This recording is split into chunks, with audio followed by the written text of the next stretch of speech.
All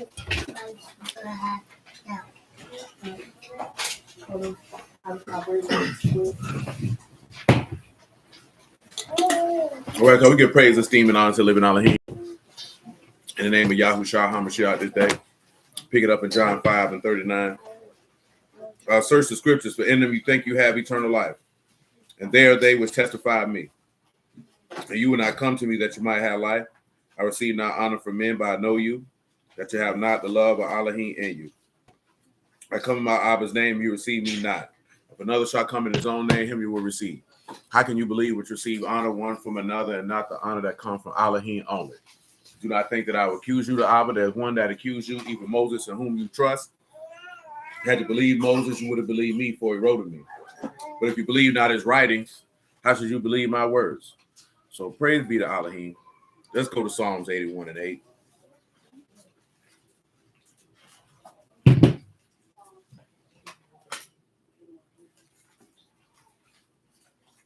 At least this ain't overcast. That's a strong breeze.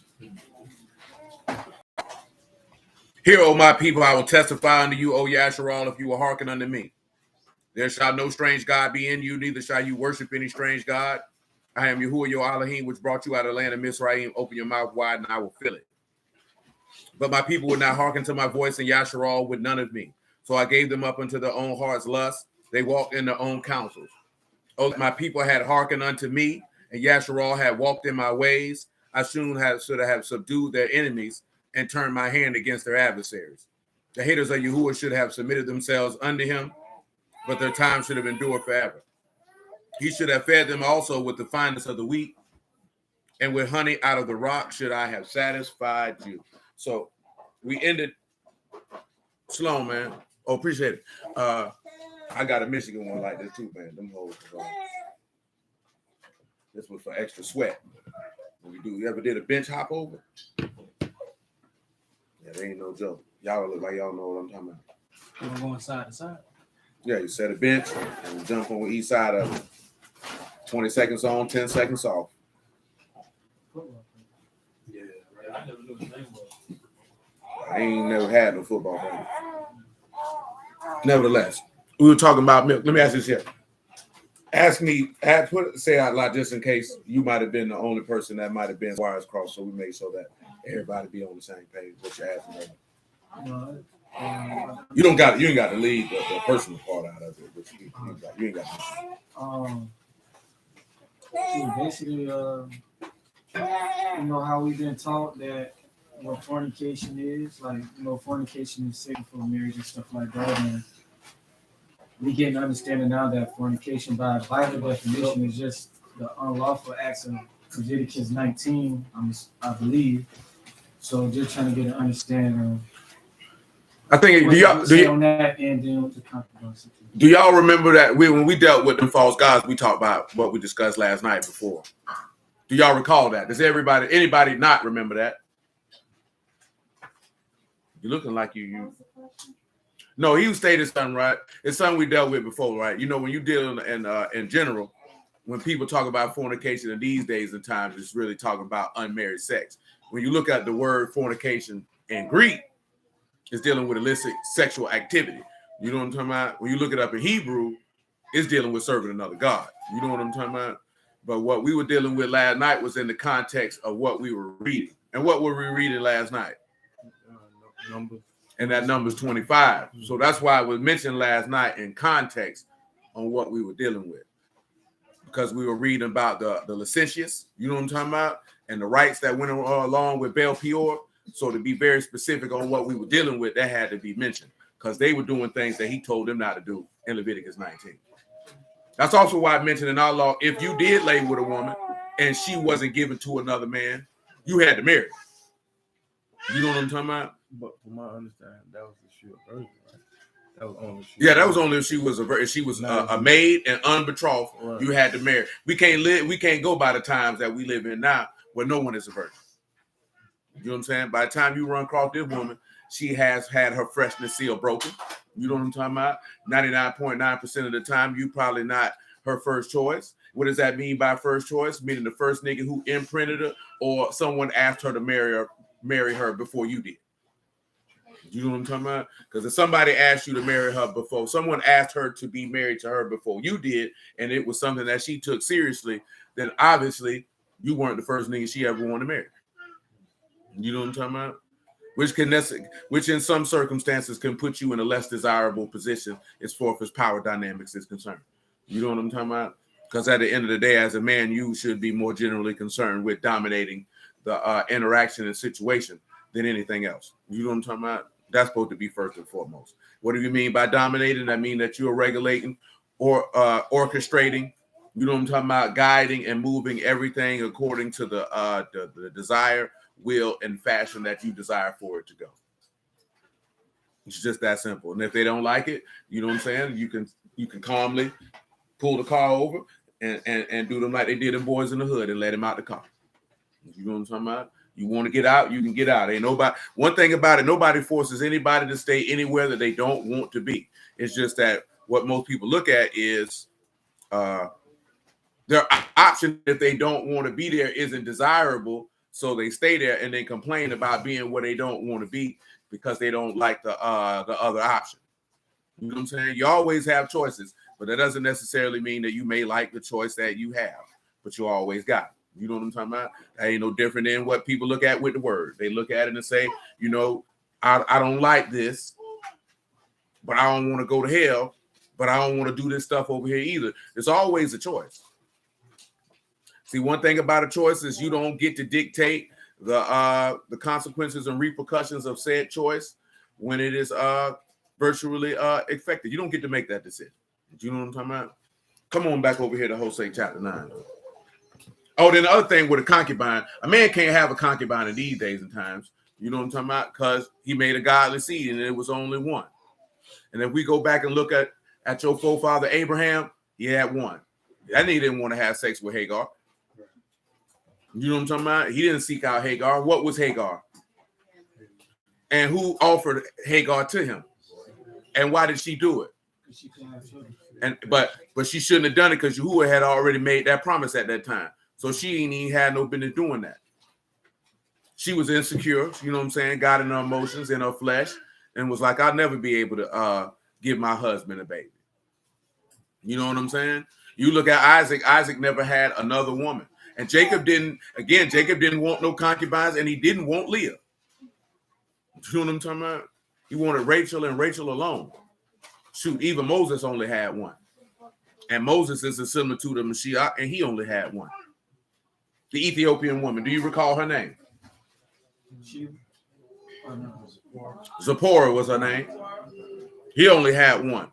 All you have to do is sit back and look. Like I told him earlier, concubines were usually reserved for men of wealth or kings. You know what I'm saying? What I was mentioning so no why I get crossed, because you know it's dudes that believe that they can have more than one woman. That's their business. You know what I'm talking about? If you come to us with it, we're gonna show you why we don't rock with that. But my point of being is if that's what you want and you say it's right, what you lying for? See, if you got yes, sir. No, you can finish. I'll just wait. Go ahead.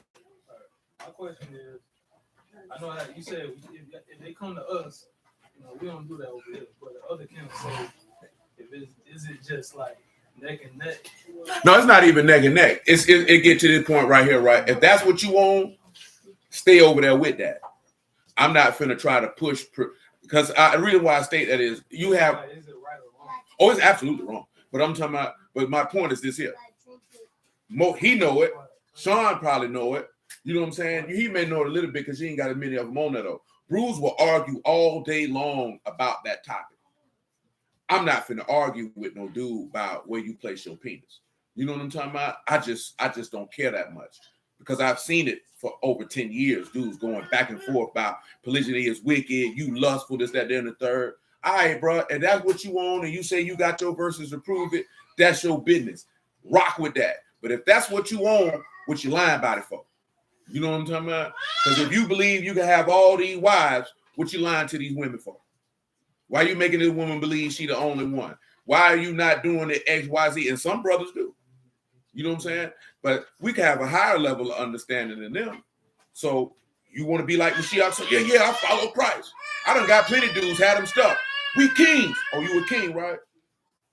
How many wives did he say for the king? I ain't asked you that. He said he made you kings, according to Revelation 5. He said, yeah. I said, you folks to follow in Mashiach example? Yeah. How many wives he had? One. You going to hell. Dude was stuck. This years ago. You know what I'm saying? On somebody blog talk. He was stuck. I just walked him down just like this here. Yeah. All right. How many did he have? One. So you done. You said king should multiply wives. Hold on, let me check. Yeah, most definitely. I believe it is the same woman. Back in that same chapter. He talking about the daughter of Midian. You know what I'm talking about? That Jethro daughter. And I think that was it. Zipporah was her name. You know what I'm talking about? And I'm just mentioning that, and that's why that's why I had him say that out loud, because when I be referencing that, I'm talking about from the aspect of I'm not finna go back and forth with them dudes about that. You know what I'm saying? You can have that. Have your 5, 6 wives, bro. Rock out. You know what I'm talking about? Mainly because I have the thought process that the Lord had. They blind leaders of the blind, and they all gonna fall in the ditch. I'm not finna argue with you with that, bro. I don't have nothing to prove to you. You know what I'm talking about? I already know that it's one body, it's one Elohim, and that's it. That's the end of the conversation. If you don't believe in that, that's your business. But I know when you go stand before this man, and this man say, "Why you got 5, 6 wives?" I don't know what you gonna tell him. You know what I'm talking about? He gonna look at you and say, "Son, you were certainly outside of my will." But my main point why when I mentioned that recently is not even the hypocrisy in the English definition, the hypocrisy in the Hebrew definition, because you profane and faithless. Because if that's what you own, then stand on that. Don't just say that just so you can get you some yams. And I say, I know some dudes, they got 4, 5, and them women live up under their roof, and they take care of them. And they don't hide to no woman that, hey, I want you to be my 5th wife. I can respect it. At least you're honest about it. You still going to hell. You know what I'm talking about? But shoot, you're honest though. You know what I'm talking about? Because the book say what it say. You know what I'm talking about? And that's when when you got a lot of bruise, man, when they get to that back half, when Mashiach go to giving that understanding and Paul go to expanding on it further. See, that's the New Testament. See, it don't outflank the law. Well, nigga, you don't know the law, because in the law, it was one. Oh, but see, the law said but the law said it was one. Oh, because you lack understanding, because, you thought that Exodus 21 was about you. Oh, that's what it was. Oh, you thought that Deuteronomy 24 was about. That's what it was. You thought he was talking about you, like as the individual, and not you as the people. Not you knowing that he was going to split the nation in two, and that's why he said that. He already knew he was going to do that. That's why he put that in there so that he could be able to save both. But they don't have enough understanding to know that. Then when you bring that to them, you doing this with the script. See, I've had all these battles. I didn't even say battles, because all those things were for my personal amusement and for kicks. Because I already knew that they were not going to be able to refute a single solitary thing that I had to say to them. You know what I'm saying? I knew that before we started. And they was going to get in their feelings and kick and fight. That's what I tell them, like, bro, personally, I don't care who you have sex with. I don't care who in your house. The Lord do, though. You confident you going to stand before him and be blameless on that day? Hey, that's on you. You know what I'm talking about? Or they hit you with this, we got to build the nation. Yahushua don't need no man to build no nation. And I told you, that's wicked nigga talk.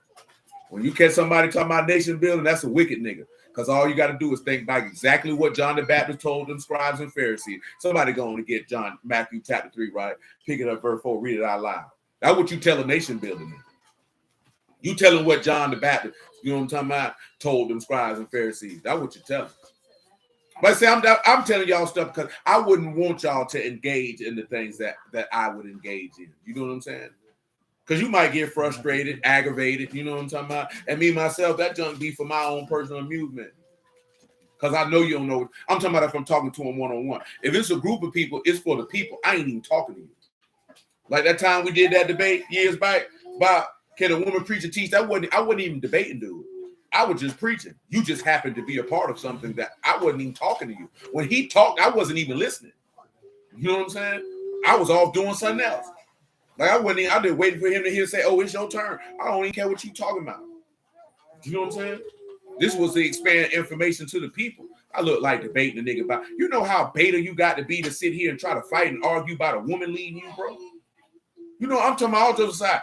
You know how much of a whole nigga you got to be to fight to let a woman ain't gonna lead you at the house, but she gonna lead you in Yahuwah's house. Make that make sense. You know what I'm talking about? She ain't gonna lead at home. But she'll lead you here, though. You's got to be a beta cuck sucker nigga to let a woman lead you in the first place. You know what I'm talking about? And they got mad, if I recall, my memory recall, because they was like, I told the man, niggas, man, where you niggas nuts at? How you call yourself a preacher and you said, where your nuts at, nigga? You sound like a hoe. You know what I'm saying? And they got offended. I was talking, man, I talked the way I always talk. Like, where y'all niggas nuts at, bro? You niggas sound weak. So you saying my grandma going to hell on the first thing smoking? You know what I'm talking about? They got upset. That's when they came to see it. You hate women. And I had to tell them, I'm like, shoot, I got an old lady. I got a mama. I got a sister. I got nieces. It ain't that I hate women. It's just that I'm going to put that woman in her place. I don't put that woman beside me or above me. That's what's wrong with you old hoe coochie niggas. You scared about these hoes not liking you when really if you stand up and be a man, they going to follow you, buster. You know what I'm saying? And they got upset about that. You hate women. What type of hoe junk that is? That when you hear a man say you hate women, that's akin to a woman saying, who hurt you? Beta male. You know what I'm talking about? Stop sitting down and pee, man. Stand up, man. That's why you got a hole in your boxers. You ain't got to sit down. You know what I'm talking about? Why you got a hole in your boxers? Y'all need to know I ain't lying. Even boxer briefs, drawers, they all got a hole for you to pull them out and pee. She ain't got that in her panties. She got to pull them down. She got to sit down. You ain't got to do that. Nigga crazy as hell, man. Come on, bro. Whichever one of y'all got it. Yeah, Matthew 3 and 4. It said it came. It said at that same John had his raiment of camel's hair and a leathern girdle about his loins, and his meat was locusts and wild honey. Then went out to him to Jerusalem and all the Yehuda, and there were in all the region round about the Jordan, and were baptized of him in the Jordan, confessing their sin. Confessing their sin. But when he saw many Pharisees and Sadducees come to his baptism, he said unto them, O generation of vipers, who have warned you to flee from the wrath to come. Say not. Bring forth therefore fruits meet for repentance. And say not. Say not within yourselves that we have Abraham to our father. Because Elohim. For Elohim is able to make these stones to raise up children unto Abraham. So that's what you tell the nation building nigga, wicked bastard. He don't need you to do that. He don't need you to do that. That's what John just told him, didn't he? Don't open up your mouth and say, we got to build the nation. He don't need you for that. That's your own wicked lust, nigga. Keep it above. Yahuwah don't need nobody to build no nation. He built the nation out of one man. You know what I'm talking about? That man had one wife. And guess what? He only had one son. You know what I'm talking about? He don't count the sons he had with Keturah after Sarah died. He don't count Ishmael. He had one son. And guess what? That one son had one wife. And as far as Yahuwah is concerned, he had one son. You know what I'm talking about? And then he told you went down into Egypt as 70 people. And then you became a multitude which no man could number. Don't need you for that, boy. At that point, you trying to say that you got the fate of the house of Yasharal in your hands. You ought to go to hell. You know what I'm talking about? You ought to go to hell on the first thing smoking. I mean what I say, and I said what I meant, and I don't care who don't like it and agree with it. And you can do it like your man said. You can unsubscribe. You know what I mean? That, bro. That's disrespect, bro. That borderline blasphemous. On par with Yahuwah, if Yahuwah needs you or anyone to even wicked bastard to think Yahuwah need any one of us to do anything. We were made for his esteem. I mean, that's what the text say. The man was made for the woman, but the man is not without the woman, so don't need no woman for that. You need no woman for that. Out of life, because you need her womb. If you need a woman to do that, you have to reassess your manhood. You know what I'm talking about? Like straight up now. You know some dudes I need a woman to build with. For what? She's supposed to be a helper. I don't need you to build nothing. You know what I'm talking about?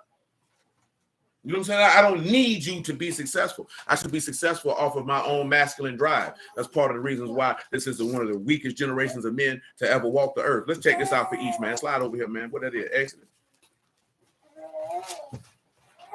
Well, cut that junk out, boy. Don't nobody hear all that. Nothing wrong with you. All that capping you doing. It's not becoming of a young man of your stature. I understand. I'm trying to remember where she at. Oh, yeah, about 4'5". She snapped on it. About that circumcision deal. She said, I'm a bloody man. You a bloody man? Tossed that rock at him. She was mad too.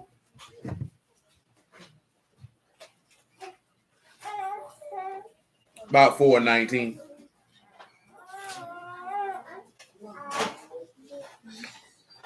And Yahuwah said unto Moses in Midian, go return to Mizraim, for all men are dead which sought your life. Now, of course, y'all know who Midian is, right?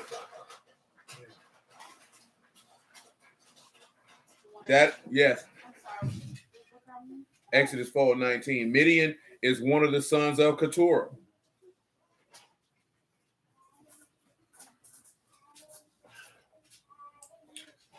Where are we at? Verse 20. And Moses took his wife and his son, set them upon an ass, and returned to the land of Mizraim. Moses took the rod of Elohim in his hand. Yahuwah said unto Moses, when you go to return into Mizraim, see that you do all these wonders before Pharaoh, which I put in your hand, but I will harden his heart, that he shall not let the people go. And you shall say unto Pharaoh, thus saith Yahuwah, Yasharal is my son, my firstborn. You seen your man who's coming to ask Saran about that the other day, man. I don't know if y'all seen that there. If you friends with Saran, man. He shared something in John 3:16. Somebody get John 3:16 and read it out loud. I don't even know. I understood what his point was. Saran handled himself pretty well. Each man, that was your man's, man. You say who be bugging up that man in your city, man. Say he be bugging sometimes. But you know what I'm saying? He been on a different type of deal lately, man. I don't know what bro got going on. I don't know. Whoever got it. John 3:16. John 3:16. For Elohim so loved the world. Oh, my bad. 14. That's 14. Excuse me. Verse 14. And as Moses lifted up the serpent in the wilderness, even so the Son of Man be lifted up. His question to Saran was, who was he talking to? You know what I'm saying? And Saran let him say, man, he talking to Israel. And this is what the brother point was. Can you go through the door but not be basically like because a lot of brews teach this here, man. I'm gonna let this be known, right?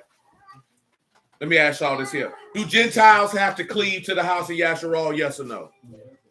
Okay, but they looking at it is that they can't that like Saran point was, yeah, I rock with his people, but I cleave to Yahuwah. And he seemed to have a problem with that. Because that's all Saran kept telling him, man, I cleave to Yahuwah. Which who he got to cleave to first. What good is it if he cleave to Yasharal and the people he cleaving to wicked? Boy, that boy going to hell. You know what I'm saying? He going to hell. At the end of the day, he got to cleave to Yahuwah because Yasharal can't save him. You know what I'm saying? And I understood the brother's point because a lot of people feel like, and I think it's more so he fighting with Christian theology that he once was taught or people that he know dealing with because, you know, Christians be big on that. It don't matter. Everybody's this, that, there, and the third. See, let me tell you this here to let it be known. You can't get the word from somebody. Let me even say this here. Yahuwah ain't gonna give the word to nobody that ain't a Hebrew. That's not an Israelite. He ain't gonna get a word to him. You know what I'm saying? He don't even get a word to him. He ain't never done it. He ain't never done it. Let's get that out the way. You know what I'm talking about? So you a damn fool. I done had this conversation with people before, right? Somebody couldn't come teach me about my father and they not of my bloodline. Somebody couldn't come tell me about Anthony Rogers and they not from his bloodline. You can't tell me nothing about him. I'm not finna let somebody who don't look like my father, who don't share the same blood as my father, instruct me about my father. I'm not gonna do it. Ain't no nationality of people on earth allow that to happen but ours. You're not finna go to no Caucasian and tell no Caucasian about his familial lineage. He ain't gonna let you do it. You're not gonna go to no Japanese man, no Korean man, or Vietnamese man and teach them about their culture. And you not Vietnamese, Japanese, or Chinese. They not gonna let you do it. You know what I'm talking about? That's disrespect as a people to allow someone else to tell you about you. You know what I'm talking about? I'm not gonna do it. I wouldn't dare let no white man teach me about no Bible. I wouldn't dare let no Asian man teach me about no Bible. Absolutely not. You got to sit this one here out, buddy. This don't pertain to you. No disrespect. You know what I'm saying? I'm not being disrespectful. I'm not being rude, but you can't tell me about this here because this not your familiar lineage. You got to sit back and learn, buddy. That's what you got to do. And rejoice in his righteousness and cleave to his soul hard and fast. Outside of that, I got it from him. You know what I'm talking about? It's no disrespect. See, some people hear that and they take it as disrespect. It's not disrespect. But you're not finna tell me, man, look here, man. Would you there's no way in the world, no matter how many more children that me and my wife may produce, that she should have, if I died, that she would allow somebody that's not our bloodline to come tell them about their dad. And when I say not of their bloodline, somebody don't look nothing like them. How this man gonna tell them about their dad? You don't even look like my daddy. I seen his picture. For us, when you see his picture, he told you what he looked like. Some people say that Daniel ain't talking about that. Well, if you don't like Daniel, the Lord told it to you. You know what I'm talking about? He told you, I don't look like that. You know what I'm talking about? Mm-hmm. He definitely said, no, I don't look like that. No, I'm not finna, that's not happening. That's absolutely not happening under no circumstance. You know what I'm talking about? But of course, we know who he was talking about. See, this is the thing where dudes get it twisted at. And I get it, because they feel like Hebrews letting everybody in. Man, we know the man was talking to everybody. That was at the house of Yasharal. Who else was there? But of course, praise be to Elohim. You know, Saran hit him with stuff that we done went through in this very space. He said, hey, man, he got to say the sons of Adam, bro. You know what I'm saying? Like, dudes missed that whole point. He got to say, what type of God would say, oh, I'm going to kill the rest of y'all for having the same malady that they got. But since I made a covenant with them, I'm going to keep all them alive, but I'm going to kill y'all. I ain't going to give y'all an opportunity to live. That's unjust. You know what I'm talking about? And if you got that type of mindset, you ought to go to hell. You know what I'm talking about? Because that's unjust. Because guess what? Everybody come from Adam. Everybody come from. See, but again, you know where that come from? When you have an Israelite-centric doctrine and you don't focus it on the whole totality of the word, then you're going to overlook the people who were not of the house of Yasharal. You know what I'm talking about? Because guess what? Noah wasn't of the house of Yasharal, and neither was Enoch. You know what I'm talking about? That means anybody before Abraham, you not dealing with. So now you done cast all these men. Methuselah, you done cast them to the side. Seth, you done cast them to the side. Abel, you done cast them to the side. Adam, you done cast them to the side. Because you ain't got enough sense that you think the only covenant you want to deal with is the covenant in Sinai. And you don't want to deal with what happened in the garden, dummy. You trying to get back to that. You know what I'm talking about? Yeah, you did. See, it's a lot of dispute. I ain't ever sat down and took no time to figure out. He was in he was an Edomite, and that's and I'm glad because that's what I mean on, bro. Do it. You know what I'm saying? I'm not, because this is stuff that dudes argue about and been arguing about for well over a decade. Arguing about when did they start? You know what I'm saying? Dudes argue stuff like this. On that certified, they ain't gonna be like no white. But oh, absolutely not. They say if you can appoint a teacher, would you appoint like a white? No, not unless one of his parents was Israelite like Timothy. You know what I'm saying? I think his mama was a Brew. His daddy was a Greek. That's why Paul could give him the work. You know what I'm saying? One of them got to be there. Can't be whole. If you ain't whole, you got to sit down. You know what I'm saying? You know what I'm talking about? That's what that was saying, Roman. Yeah, that ain't for you. That's the job we supposed to do. That's your job. Yeah. That don't pertain to you. You know what I'm saying? That don't pertain to you. You know what I'm saying? And that's no disrespect. Remember what Zechariah 8. Somebody get Zechariah 8:23 and read it out loud. Zechariah 8:23. You ready? Yeah, you go ahead. Thus saith the Most High of Hosts, in those days it shall come to pass that 10 men shall take hold out of all languages of the nations, even shall take hold of the skirt of him that is a Jew, or Yahudim, saying, we will go with you. For we heard. For we have heard that Elohim is with you. Come on, man. He ain't say he gonna take skirt a whole or somebody that was a Hamite. Didn't say he'd do it for somebody of the house of Yafet. Maybe an Ishmaelite. No, he said a Yahudim. You know what I'm saying? And that's the end of that. That's ain't nothing else to talk about. You know what I'm talking about? Yeah, there ain't nothing else to talk about. And also, what is the text? What did Paul let you know? To the who first? So how the Gentile gonna get the word if he don't get it from a Jew? He can't get it from nowhere else. He got to get it from a Jew first. Let me tell you something, man. And this is the principles of manhood. You take care of your household before you take care of another. I got to make sure mine straight before I can do anything else. You know what I'm saying? Now that's different if you're single, but if you're a man and you got a wife, you got kids, you're gonna take care of your wife and kids first because they're your responsibility. I owe a responsibility to you to do this.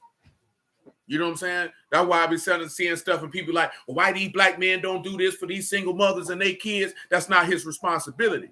Now, if he chooses to do so, well, y'all supposed to be the leaders in the community. See, that's what you're not going to do, Funky Hope. You're not going to come to me and tell me what a leader should or should not do because you have no experience in the matter. You know what I'm talking about? Because we've already seen what would happen if you do a little bit of leadership, total utter chaos and destruction. You know what I'm talking about? But I'm talking about when they say that, like, it's not if someone is chosen, that's just like if a jail and leave and tell you to do that. That's when you get the beta male sent. Do y'all remember that we talked about delivering the fatherless? As far as the Lord is concerned, who can explain that to me right now? Talk to me. How was the Lord fatherless, and how did the Father in heaven deliver the fatherless? Gotta look. I don't remember this. He's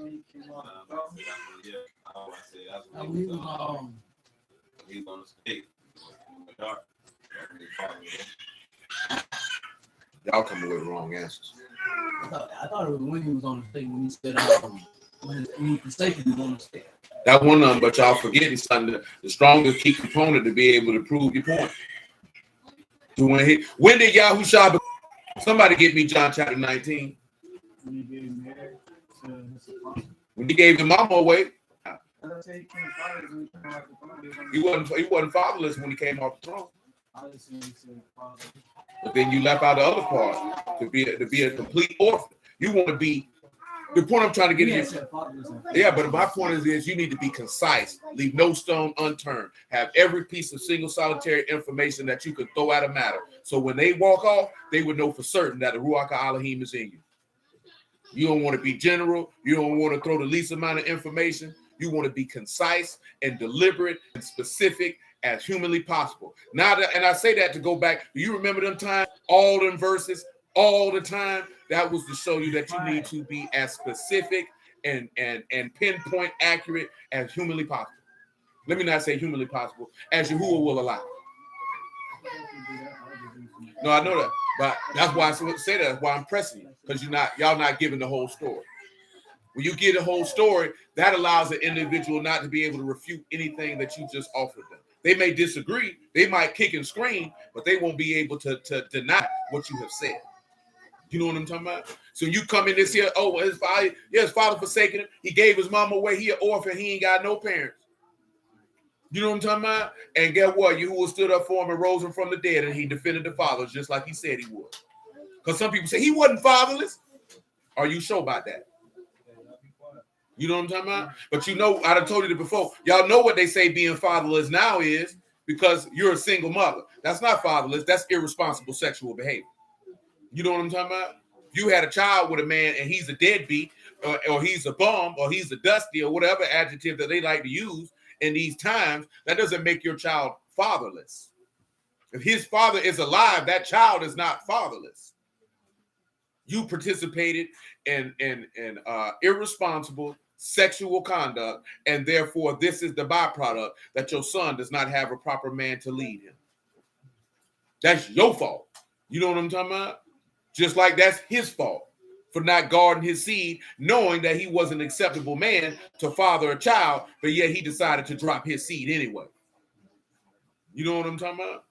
That's what that is. And you have to let that be known. You know what I'm talking about? When you do, be like, man, I ain't want to have no baby. She ain't getting an abortion. What type of nigga is you to tell a woman you want her to be a murderer? You know what I'm talking about? and you feel like she wrong, she should give the baby up for adoption. What type of nigga is you? So instead of being a man and acknowledging that I participated in an activity that I was not mentally prepared for the consequences for, me to get out the consequences of my action is to give my baby away. I don't respect you as a man. You know what I'm saying? I don't respect none of them whole niggas on the internet that promote that type of junk. Man, the woman make a decision to have a child, but it's your seed, nigga.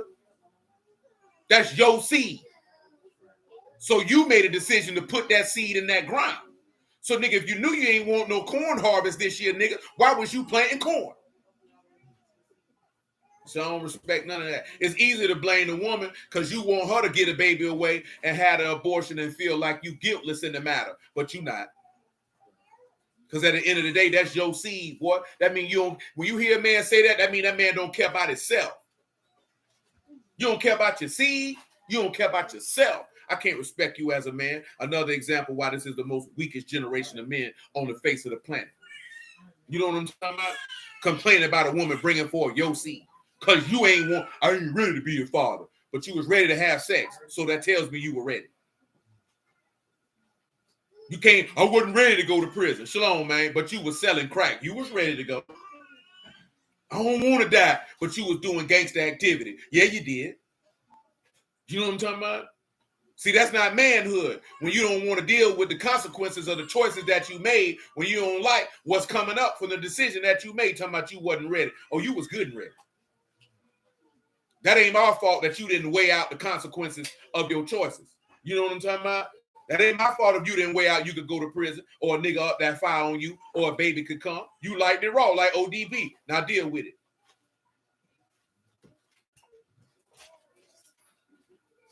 Where we at, man? Let me get there wide, man. Verse 25. Oh, we in 24 anyway. And it came to pass by the way in the end that Yahuwah met him and sought to kill him. Serve me. But if you refuse to let him go, remember what he said? He coming back. Somebody give me Revelation 19 and 15, man. They read it out loud. Come here, Pot. It said, "Out of his mouth goeth the sharp sword, and with it he should smite the nations. Smite them. And he shall rule them with the rod of iron. Rule them. And he treadeth the winepress of fierceness and the wrath of the Almighty Elohim. And he hath on his vesture and on his thigh the name written, King of Kings and Lord of Lords. And I saw a Malachim standing." That's good right there. Remember this right? He said, Yasharal is my son, my firstborn, right? He said, because you see that, right? They didn't let Yasharal go. What did he do?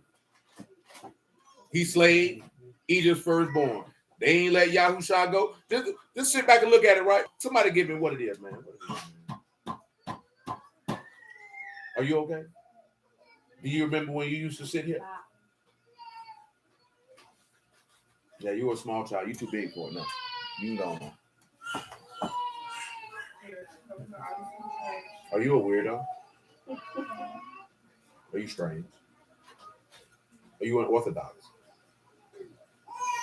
Are you eccentric? Do you know what any of those words mean? Guess you better get a dictionary. Get that to you, man. Get you a dictionary and look it up. Shalom, man. Hey, man, Saran, man. I just was telling them about your interaction the other day, man, on that 3:16, man. Or 14, I should say. You done missed that part. We probably revisit it. Maybe we won't. What it is, John 18, man. Pick it up about 24. Matter of fact, make it 22, because that's what coming to mind for me. Wayne. Yeah. Watch. Sit further to the middle because you can't hear anything right.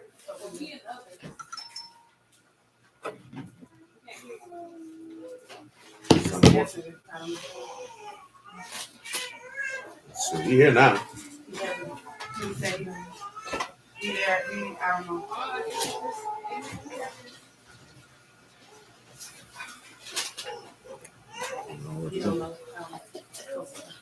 John 18:24 though. Or 22. I got an idea. Not being funny. Y'all pull out the phone. Yeah, but it says let's just pull out the phone. That's my idea. If y'all want to. Yeah. Okay. She gonna put her earphones in. Yeah, I'm trying to project, but that wall ain't helping. She opened her headphones on. No, I ain't going into detail because I can't remember everything that you said to him. I just know the point that he was trying to make with you. I don't even understand why he even asked you that question, to be honest. John 18:22. And we had thus spoken, one of the officers which stood by struck Yahushua with the palm of his hand. Go and make it 18 then. It said, the servants and the officers stood there who had made a fire of coals, for it was cold, and they warmed themselves, and Peter stood with them and warmed himself. And the high priest then asked Yahushua of his disciples and of his doctrine. Of his what? His doctrine. Let's roll. And Yahushua answered him, I spake openly to the world. I ever taught in the synagogue and in the temple, whether the Yahudim always resort. Oh, that's what Bud was going back and forth about, was that world aspect. Who was that world? You know what I'm saying? And he kind of, we know who he was talking to. You know what I'm saying? Nobody denies that. Continue on. Whether Yahudim always resort, and in secret I have said nothing. Why ask you me? Ask them which heard me, that I have said unto them, what I have said unto them, behold, they know what I said. They know what I said. You know what I said? Oh, okay. Go ahead.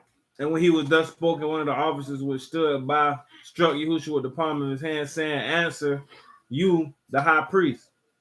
And Yahushua answered him, saying, if I have spoken evil, bear witness of the evil.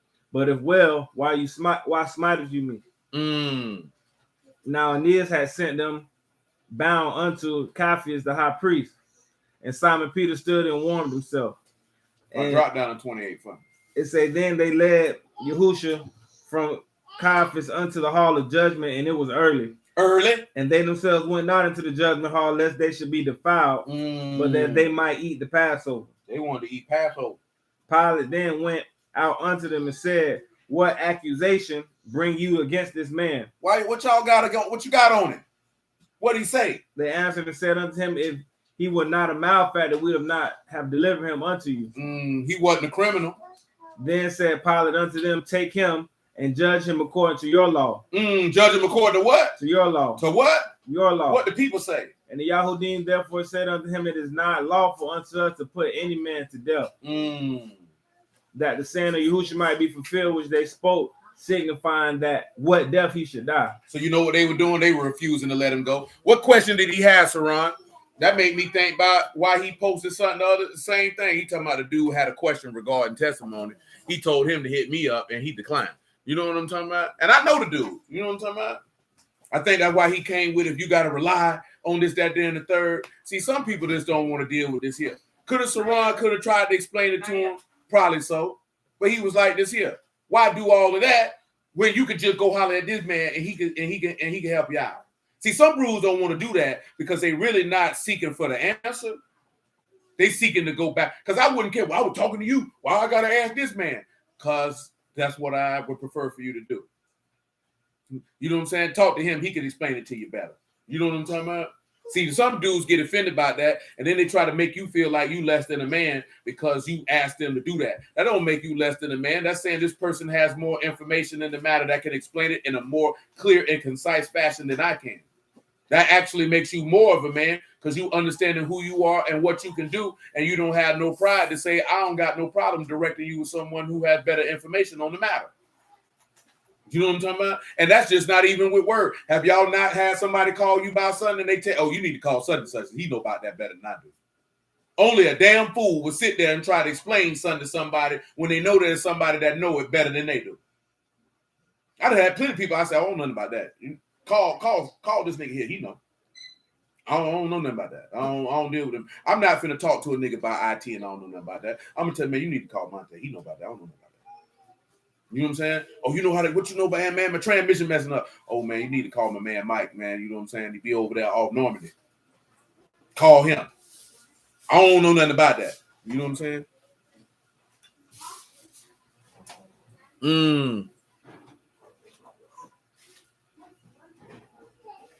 Hey, it is. Hey, man, it is what it is, man. You know what I'm talking about? But let's just discuss this milk. Because everybody like milk, don't you? You like milk? Oh, you do? What kind of milk you like? What? You like cow milk? Mm. You like chocolate? You like milk too? Or you like cow milk? It don't make your belly rumble? Does it make your butt explode after you drink it? Oh, so you get diarrhea. You don't even know what diarrhea is. All the time. The way you said that, Michael, that seemed to make you happy. Chocolate milk makes you happy?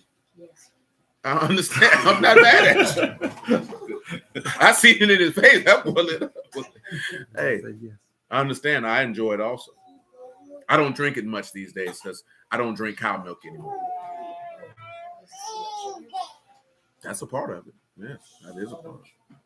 Yes, I drink milk with a little bit of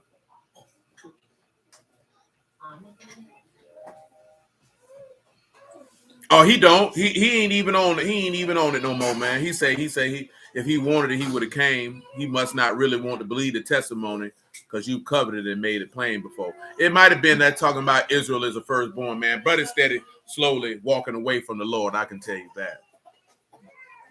I know all the telltale signs. Hosea 9, man. You can pick it up at verse 7. Some of y'all know the signs of a man walking away from the Lord? I know the signs. One of the big signs, they go to questioning stuff. How is Jesus just here? It said Israel. Once they go to focusing on Israel, they on their way. They on their way. They on their way out the door. I had a conversation with a dude about some testimony one day. He wasn't ready. He was like this here. I say, hey, bro, the whole book about him, bro. And that's it. And that's all I got to say about that. And I ain't got nothing else to say. You know what I'm saying? Now we could do this the easy way or the hard way. Because I ain't the type of nigga go live and talk about what we did. You know what I'm saying? I'm gonna deal with you right then and there.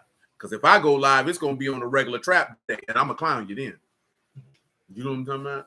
Because I'm disrespectful and rude. And fix your clothes, little girl. You're dressed up. You don't realize it because you just sit there putting your socks on. 9 and 7, Hosea. The days of visitation are come. The days of recompense are come. Yasharal shall know. The prophet is a fool. The spiritual man is mad. The multitude of their iniquity and the great hatred. The watchman of Ephraim was with my Elohim, but the prophet is a snare of a fowler in all his ways, and hatred in the house of his Elohim. They have deeply corrupted themselves as in the day of Gibeah. He will remember their iniquity. He will visit their sins. I found Yasharal like grapes in the wilderness. I saw your fathers as the first ripe in the fig tree at our first time. See, pause, right? See, now that takes us back to that conversation. Do you remember that? Where Yahushua walked up to the fig tree, and how did he? And what that he said he saw your fathers as the first ripe. See, but look what happened. But they went to Baal Peor and separated themselves unto that shame. And their abominations was according as they love. And you see Baal Peor shows up again. And again, sexual abominations in the worship of Baal Peor. And we talked about when we had our foray and dealing with all those different gods. When you dealing with what these people do with their gods, ain't nothing off the table. And now in this society, sexual deviancy is seen to be the normal sexual behavior, and you would be called boring if you did not participate. I literally told y'all on the Lapis show, these dudes the women was on there literally talking about playing in a man's rectum, and that would not make you less than a man if you allowed a woman to do it. And that nigga Anton had a nerve to say, I ain't gonna do it, but you ain't less than a man. But you say you believe the book. You say you believe the book. Man, ain't no man who believe in God gonna let no woman play in his butthole. What you getting out of that? She's doing that. She wants to do that to you to emasculate you. Because if I can get you to agree to let me play in your rectum, then that means she don't no longer have to respect you as a man. Because you let her convince you, and that's when you need to start being born. Man, get the hell out of here, man. At the end of the day, ain't no woman gonna respect no man who would allow her to do those things to her because that's what she wanted. And that's what happens when you are overly concerned with pleasing a woman sexually and making sure that she's pleased and pleasurable in all matters. You'll have to debase yourself. You know what I'm talking about? That's why these boys get on here talking about how they eat vagina, eat booty hole. They got to do all that. You got to debase yourself to prove that you'll do anything to please a woman. You's a damn fool and a disgrace before your God. You know what I'm talking about? Don't make no sense. And they think that's normal, but that's Egyptian stuff. That's Canaanite stuff. That's what they do. That's Baal Peor worship. You better watch them. Man, you ain't noticed I told y'all that when it first happened. They just came out of nowhere. This woman got a song, Eat the Booty Like Groceries. How all of a sudden they go to talking about eating booty and making it commonplace? You know what I'm saying? Not the fact that people hadn't been doing it, but they said it to the point of where it's commonplace that now everybody wants to admit that they do it. You know what I'm saying? And why are you admitting that and saying that publicly?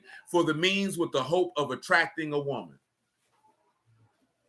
This woman, these women was on there arguing because one of them dudes say he don't put his mouth on a woman's vagina, and this nigga had a nerve to say, she gonna leave you. Well, let that hoe leave. See, I'm mentioning that because that is the mindset of a man who is at the feet of a woman. Because your first concern that if you didn't do something that she wanted is that she was gonna leave. To go find a man who would do it. You deserve everything that falls you times 10. But I'm mentioning that because, see, that's a part of the weakening of the manhood. That's the part of the destruction of masculinity. If you don't do something that a woman slave to her.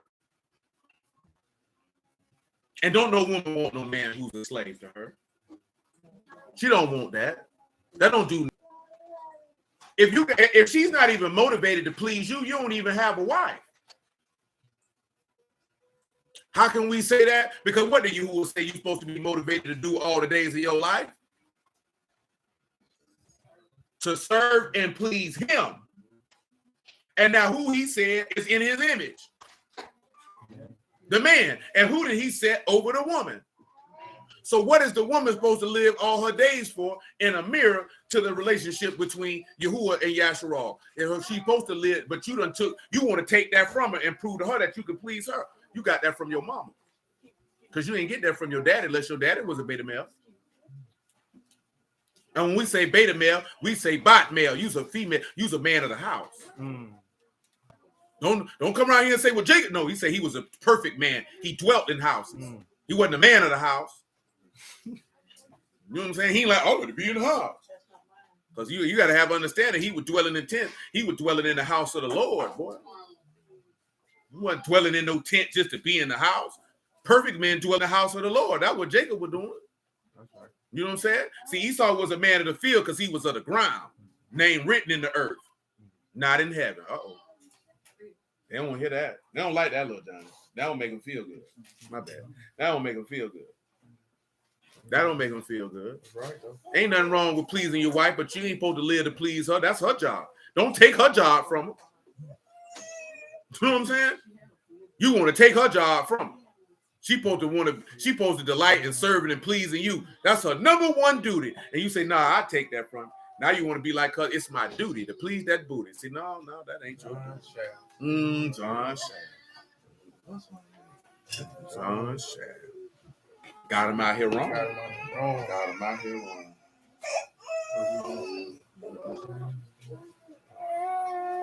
See, that was the throwback, smooth, making the beta male look strong. Look strong with it. But yeah. He like this here. Whole time he a slave to the woman. Because he was a slave to his lust. So he couldn't do nothing but be a slave to the woman. Because he was enslaved by his lust. See, that's what makes you the slave to the woman. It's not the woman herself. It's your lust. And you willing to serve that woman to get your lust fulfilled. And she knows that. And as a woman, she can't respect that because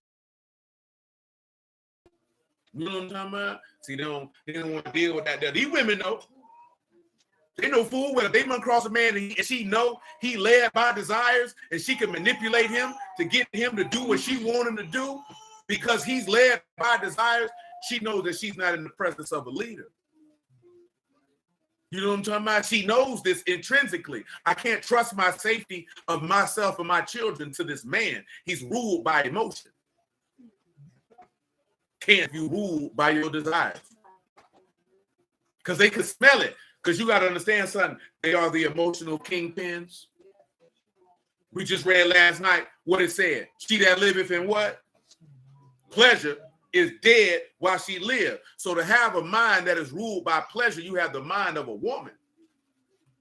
And she recognizes that. So in her mind, she is a lesbian because she is in a relationship with another woman. And no woman wants a woman to lead her. No woman wants another woman to lead her. She doesn't want it. And I'm just telling you that because that's how the woman sees a man who's not thinking and operating like a man. She sees another woman. That's why women in the world are quick to call you a vagina type nigga. That's why they quick to call. That's why they come out their mouth. Because she knowing she's not dealing with another, unless she just outright just disrespectful. You know what I'm saying? But for the most part, if a woman respects your masculinity, she would never utter those words out of her mouth. You know what I'm talking about? That's not going, because she knows she's dealing with a man. She knows it's going to be consequences and repercussions if she say this to this man, and not necessarily on a physical tip, but she knows that there's going to be a removal. There's going to be some chastisement. There's going to be a punishment. She is going to suffer a loss for her disrespect. You know what I'm talking about? If this woman does not respect, she doesn't feel that that's a loss because I'm in a relationship with a woman. Yes, he has a penis, but that is a woman. I'm not listening to you. That ain't no way to live.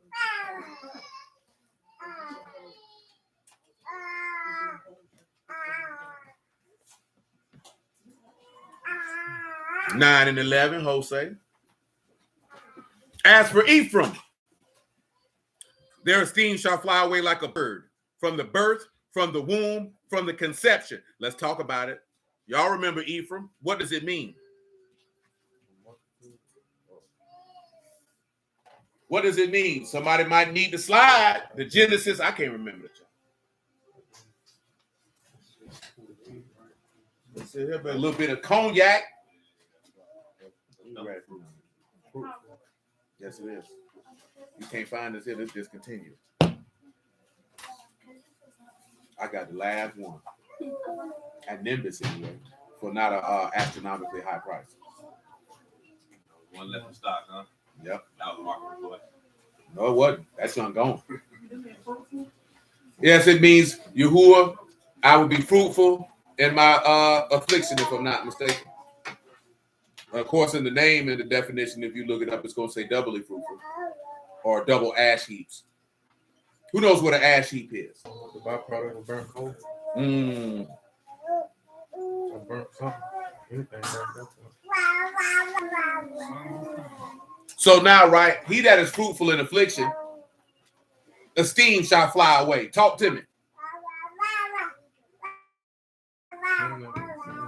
You took me up on my offer, I see, sir. Thank you.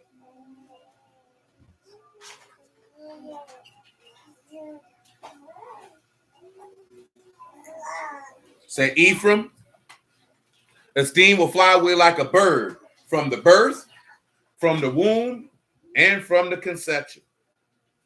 Number one, birth, you know that's your lot, that's to bring forth. We talked about conception the other day. You know his womb is batin.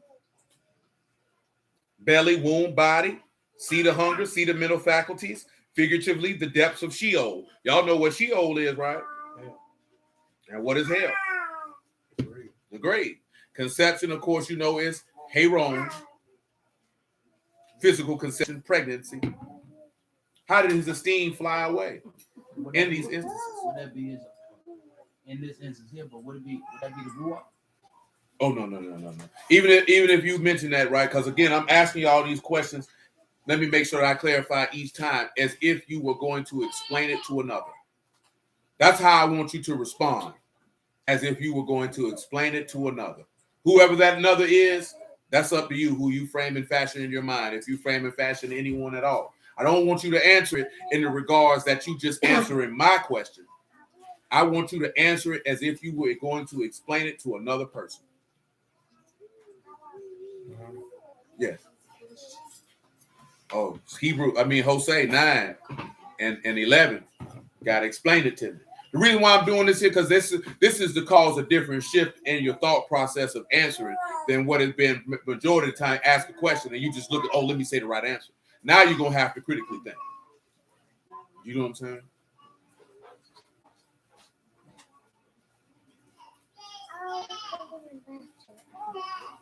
You gotta do what? It costs $20. You got some money? Let me get it. What verse you said, bro? 9 and 11. Huh? Just 11. Just 11. I mean, I don't really know how to explain it, but it reminds me of what we were talking about with time of work and all the other stuff like that. You know what I'm saying? I didn't want y'all to keep that in mind. I'm gonna tell you this here, right? Because you're gonna want to isolate how his esteem flew at the birth. So that means you're gonna have to isolate birth. You're gonna have to isolate conception, and you're gonna have to isolate womb. Because it's 3 different places that he's saying that the esteem flew away from for Ephraim. And you're gonna have to isolate each one. Hosea 9 and 11. Yeah, you got to isolate each one. Hosea 9 and 11. From the birth, I did it. Turning with the Lord, like with Proverbs chapter 8. That's how he was beginning. And from the womb, he was born from Mary. And how the wise man brought him gifts in Matthew chapter 2. And from Not that he got esteem. It said his esteem flies away. So his esteem is departed. I would say his esteem being a part of that birth was he had to put on a body of sin when he was born. There you go. That's so one. He lost his esteem that he had from the beginning. Let me get y'all esteem and fly away. Let me make sure that they can hear. Fly away in this instance is oof, ayin, oo, and pay. It is to cover, to be dark, to fly about, to fly away. Like when William said, when you put on sin in the womb, the earth, and it's Hold on 1 second. And of course, glory is kabod, glory, honor, abundance, riches, dignity, reputation, reverence. Say that again for me, Nisha, please. You still got to go to the bathroom? You need to go. Oh, he throwing up, bro.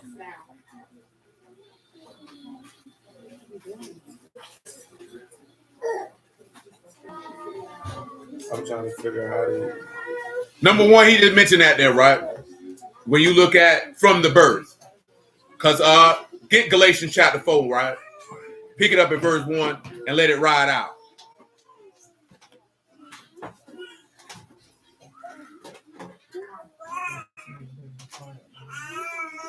Let it ride out. Go ahead and let that Galatians 4 and 1 ride out.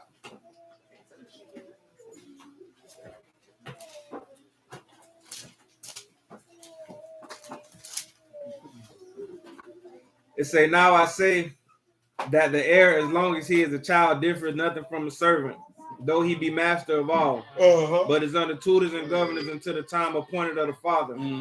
Even so we, when we were children, were in bondage under the elements of the world. But when the fullness of time came, Elohim sent forth his son, made of a woman. Made of what? Made of a woman. Made of what? Made of a woman. Remember what we read in Psalm 51? I was conceived, I was shapen in what?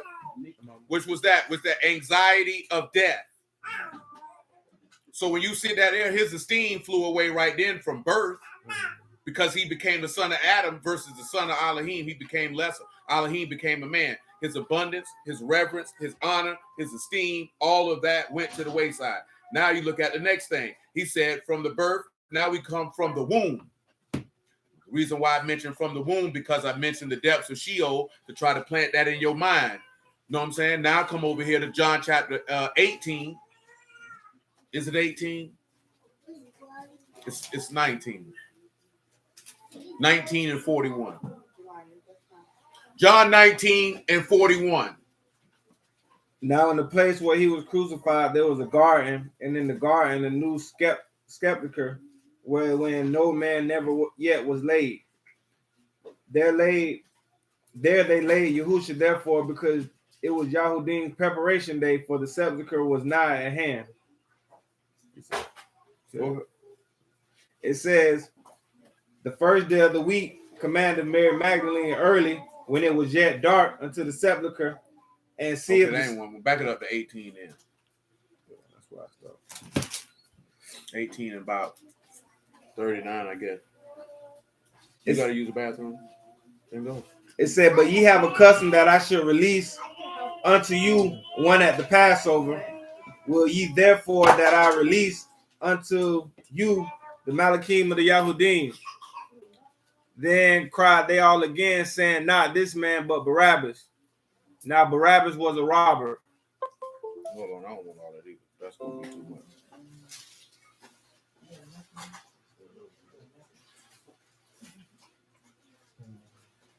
Was this to this end I was going? No, it was chapter 19.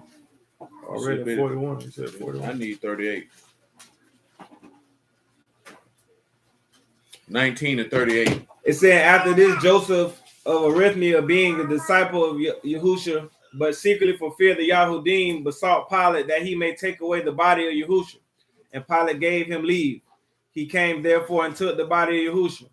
There came also Nicodemus, which was at the first, and he came to Yahusha by night and brought a mixture of myrrh and aloe, about 100 pounds in weight. Paul, see, there you go right there from the birth. I mean, from the womb. His esteem went away because he died. Ain't no honor in death. What does the book tell you? The grave can't praise you. The grave can't honor you.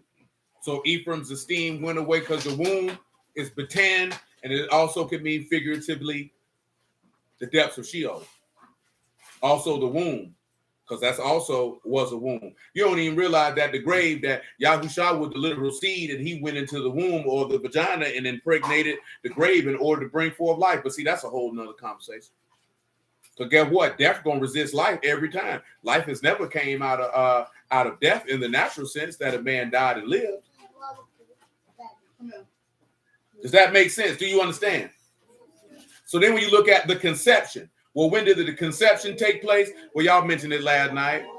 The conception took place at the upon of the piercing of the side, because his esteem went away then. Because you got to remember, his honor, his reverence, they didn't honor him in these things. There's no honor in death.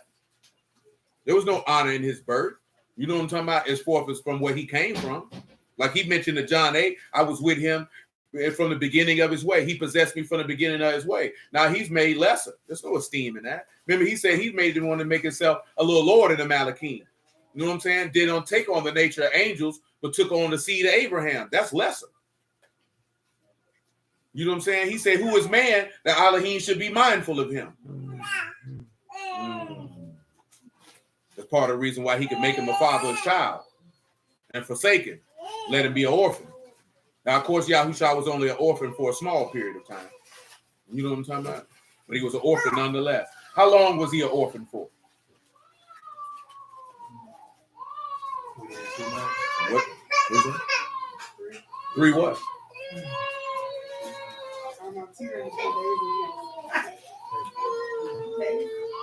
That man was an orphan for 3 hours. Yeah, he was only an orphan for 3 hours. Once he went, you can't be an orphan when you're dead. You know what I'm talking about? You just dead. You know what I'm talking about? All jokes aside, though, he had a father when he was in the grave because he completed the mission. Like a man like to say all the time, right? You know what I'm talking about? The mission was all. They say the plan was already in effect. We just had to complete the mission. The plan was already in effect. All Yahusha had to do was complete the mission. You had to realize something. For every last one of us, the plan is already in effect. You just got to complete the mission. You know what a lot of people don't want to do? Complete the mission. Shoot. I'm talking about on every level. Ain't just got to be no word. The plan already in effect. You know what I'm saying? Before you went, guess what? Before you build a house, guess what you got to do? Draw up that blueprint. Before you even lay the foundation, you got to draw the blueprint. You got to talk to the engineer. Gotta have a plan. Shoot, you architect, engineer, shoot, either one, depending on who you're talking to. Because get what? If somebody come in this house right now, them niggas gonna want to talk to the engineer about, hey man, can you take these walls out? Is it load bearing? Can't take that wall out. You know, can't take that wall out. See that wall right there? You probably couldn't even take that out. Whole roof gonna fall in. You know what I'm talking about? You could take the drywall out. You could take the panels off, but you can't take them studs out. Can't do it. That load bearing wall. You know what I'm saying? Y'all remember it used to be a wall right here. See, they could take that wall out that was right there. It wasn't load bearing. It wasn't supporting the house. That's what the Lord is. That's a load bearing wall. You can't take that out. The niggas who ain't supporting the house. They got to go. That's why he was a carpenter. You know how to build a house. Gotta make room. You know how to build a house. See, some people don't know how to build a house. That's right. So they got to get out. That's right. That's right. You know what I'm saying?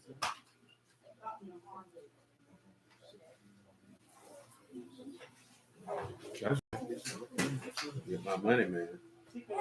And his earthly father was real carpenter. Real carpenter. Matter of fact, we talking about it. Carl finna tell you, master builder time. 1 Corinthians 3. I still need to get to that milk. Everybody like milk. Grandma, you like milk? You like titty milk? Oh, you're a little too old for titty milk. That's for grown-ups? No. That ain't for grown-ups.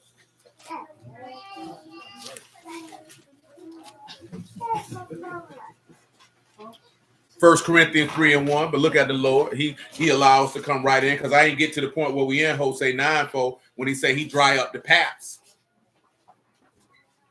You got grown men be sitting around there be going crazy like this. I go look titty like, boy, ain't no milk coming out of them titties, boy. You ain't no baby.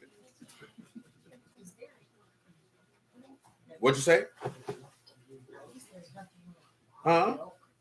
You like milk? Oh, you like milk that come from nuts. My second favorite. You ain't right. I like milk that comes from peas. You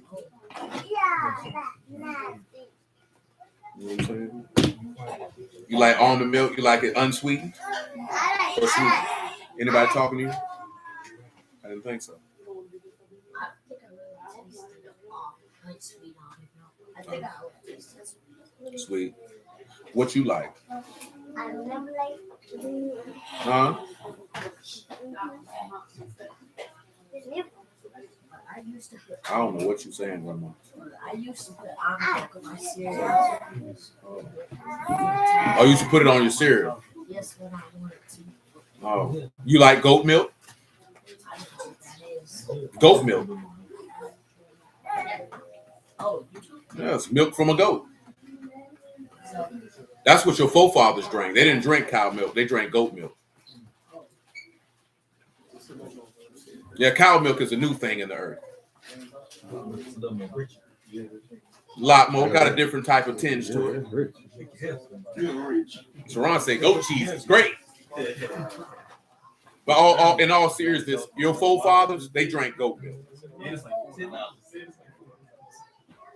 Yeah, you only get about a quart for about $5. Last time I bought it, it was about $5. You like it? Yeah, I drink it regularly. But I don't eat cereal anymore, so I don't partake in the consumption of milk as I once did. Because eating cereal early in the morning, I might as well just get a big bag of Dixie Crystals and drink that. It depends on what you eat. Cereal. All cereal and that sugar. I mean, but it's carbohydrates, so it's sugar. You need that. I mean, it doesn't matter if it's a sugary cereal, a non-sugary cereal. At the end of the day, I would rather fast than start my day with a bowl of sugar. That's just me personally. Yeah, I'm doing something, but I ain't doing enough to burn that much carbohydrates that early in the morning. That's a lot of carbohydrates. You know what I'm saying? I'm talking about, because I done got protein cereals and all that there, and they still gonna have a minimum of 30 grams of carbohydrates a cup. And then, niggas pour bowls of cereal liberally. So you probably starting the day out 60, 70 grams of carbs off top.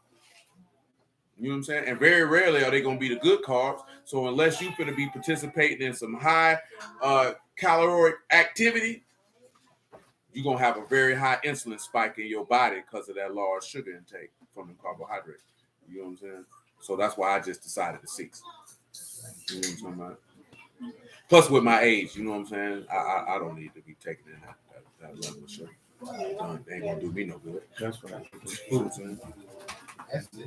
That's right. Yeah, that's right. 1 Corinthians chapter 3, verse 1. I'm trying to think. I ain't even serious. I'm talking about. I'm a cinnamon toast crunch type of guy. I eat a whole box. Huh? Oh no, not at all, not at all. Strictly Nah, that nigga look like cinnamon toast. Honeycomb, I think snacks. Oh, we already know, nigga, because we remember who you was. They used to call that nigga Mikey.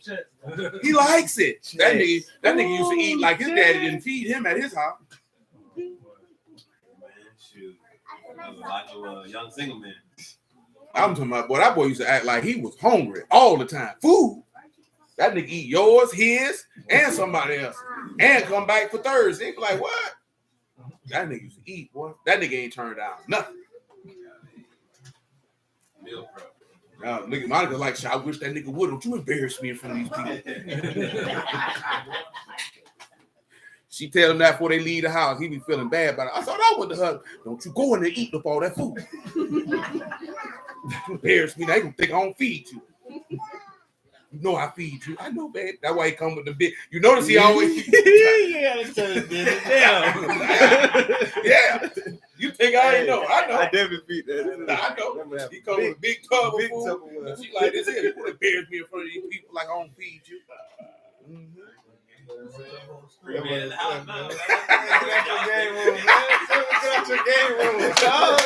He said, I ain't gotta wait for nobody now. He said, but that ain't cooked. You know what I'm talking about? Straight up now. And he knew how to do it too. I feel you, man. 1 Corinthians 3:1. It says, and our brethren could not speak unto you as unto spiritual, but unto carnal, even as unto babes in the Mashiach. We talked about that last night, right? Ending right as newborn babes. As newborn babes. What do babies need? They need milk to survive. But look at what he tell them. Go ahead, look what he said. He said, I have fed you with milk and not with meat. Paul, you know what I'm talking about? So now you sit back and you look at it, right? Let's look at what meat translates to in the Greek. Because he's going to die.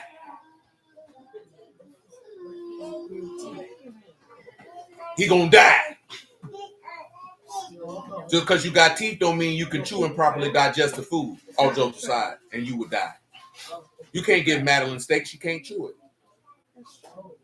Just because she got teeth don't mean she can chew it. You can barely give her certain types of food because she can't chew it. See, we just told Lil Muffin this morning with the baby. Like, y'all see the babies and y'all be wanting to be all in the churn face, this, that, there, and the third. You know, them first 3 months of that baby's life, her survival still ain't guaranteed. You know what I'm talking about? It still ain't guaranteed. Them first 90 days is the most critical time period in that child's life, is if it will maintain survival. But because you live in such a technologically advanced society, we have tended to have forgotten that a lot of babies didn't live that long. You know what I'm saying? And them because she thought we'd be fine, I had to really explain it. Them first 90 days, her immune system is not up to par. You know what I'm talking about? As compared to others, all type of things that go in them first 90 days, that baby must be protected at all costs because her survival, his survival has not been cemented.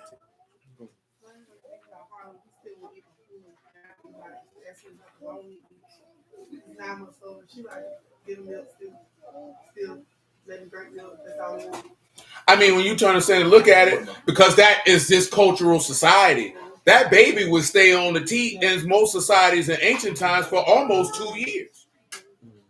She's like, people be saying like they supposed to eat 3-4 months. He really supposed to have milk. Whatever he decides to want. It's till they're about 2. You know what I'm saying? And the reason being is that your breast milk has everything in it to secure their survival. See, we want to try to introduce things that are actually nutrient deficient, you know what I'm saying, for a body that is not actually prepared and ready to deal with nutrient deficient food and the viruses and everything else that can go on in the environment that is made to destroy their body to stop their survival. You know what I'm saying? See, we done got to see, you've been over here and you done got comfortable. Oh, they supposed to be on the Gerber food. Ain't no nutrients in that Gerber food. Don't give that baby that junk. Your forefathers wasn't giving them damn churn no Gerber food. That baby was on that titty. You know what I'm talking about? That baby was on that titty. And then they gave him real food. When I say real food, I'm talking about real vegetables, not in the bottle. None of that. But you know that. But I'm not saying that to disparage any women of this time. You're talking about the difference of the time period where they live like this and a time period where you have convenience. You see what I'm saying? See, now you have convenience. And when you have convenience, it doesn't allow you to look at things like, I really shouldn't be doing that. Like, I ain't know that they're like the breast milk separates and it has it, but it has everything that baby needs. There's no food that we could give, and that's the point of with the word. When you receive the word as a babe, that word separates into the elements that you need for your survival. What does that milk? It separates the fat. It's got the water. Like, you don't even have to give babies water, and you know that all humans need water to survive because the water's in the milk. You know what I'm talking about? So you can look at it. You own the milk, you getting word. You getting the water, you getting the root, you getting everything you need. You ain't got, but once you became a full age, then we weaned you off the breast. Now we can give you strong meat. You understand? And look what Paul telling him. He said, I got to give you milk. I can't give you no meat. Meaning I can't give you things that an adult should be able to consume. Because what did we read in Hebrews 5 about that? He said that's for those who by reason of use can discern good and evil. See, when you on milk, you don't know good and evil. See, a lot of niggas be on the titty, and then you want to go out here and play with grown men. Boy, you still suck titties at night. You pacify on the areola, son. You don't need to be out here with grown men. I'm just being honest. You know what I'm talking about? Right. You don't need to be out here with grown men. And that's what another instance when I be saying, like, I'm not finna job. I already know I'm a grown man. Spiritually and literally. And once I hear you talking, I know I'm dealing with a child. I don't get no points for tap dancing on the scalp of a little boy. I'm 42 years old. I ain't gonna get no points for beating up no 10-year-old. Well, that's how I look at some of these niggas with that word. This nigga's 3. What I look like fighting a toddler. I'm not gonna let a real toddler frustrate me. So I'm definitely not gonna let a spiritual toddler do it. That don't even make sense. You know what I'm talking about? And I can tell by your conversation you a baby because you're speaking gibberish. You're speaking things that don't make no sense. You goo-goo gaga out here. You look 37, but you're really 3. You talking about I'm an elder. An elder. This nigga's 2. You know what I'm saying? I'm just pulling the curtain back to why, you know what I'm saying? Some of the stuff, I really literally think like this even before we going through what we're going through right now. Nigga, you ain't grown, nigga. I can tell by the doctrine you spitting. You a little boy. You a little boy. You know what I'm talking about?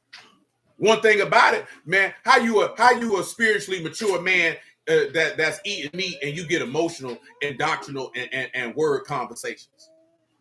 And you emotional. You's a boy. Little children get emotional. Men don't. I don't respect. Come on, man. 1 Corinthians 3:2, man. Little Joe. What you know, little Joe. It said, I have fed you with milk and not with meat, for hereunto ye were not able to bear it, neither yet now are ye able. For ye are yet carnal, for whereas there is among you envying and strife, divisions. Pause. You see the difference? What did we read last night in 1 Peter chapter 2? He said you need to lay aside what things? Envies, hypocrisies, evil speakings. These are the things that what you can tell when you're dealing with milk. What did he just tell little Joe? You ain't got no impulse control. You can't control your flesh. Babies can't control what they do. Look here, man. That baby don't control his neck. It just go where it go. He just like this here. It just bobble. Weekend at Burns.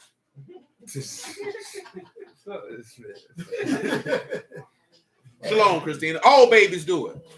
Joanne do it all the time. They just force violently. They just go this way. You wasn't even ready for it. Oh, he must have did that earlier. No, Johnny.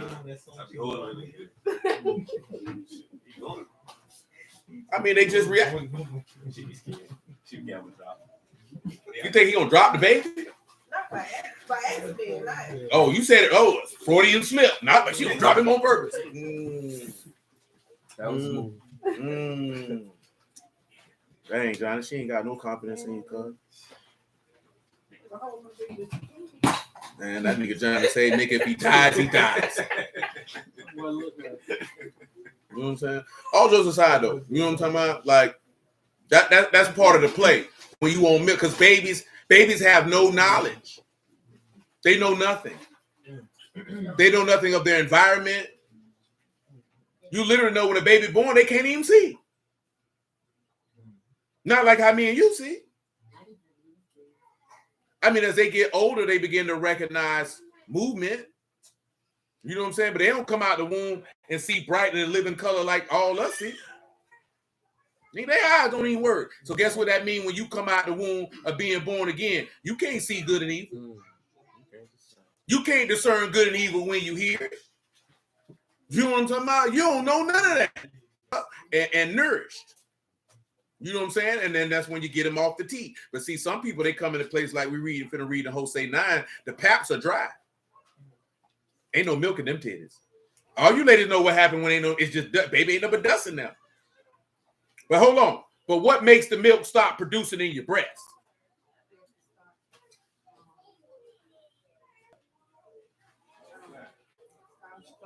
I thought when they stop nursing. Huh? They stop. When you stop nursing. So guess what happens with a lot of people when they sit back? Then people ain't been using no word in there. They ain't been teaching none. The milk stop. So then you got an assembly full of babies. They ain't even family. They ain't there fighting, arguing, and screaming like babies. Wah! That's all you hear. You know what I'm talking about? Now you got to come in here, just like we mentioned the other night. Now you got to come in here and bring them Similac. You got to bring them the fake stuff. Uh-oh. What's the fake stuff? False doctrine. Feel good teaching. Feel good taking a word out your own heart. That ain't the milk from heaven. Them titties dry. Now it's like a grown man on them titties. Ain't nothing coming out of them. You just doing it. You know what I'm talking about?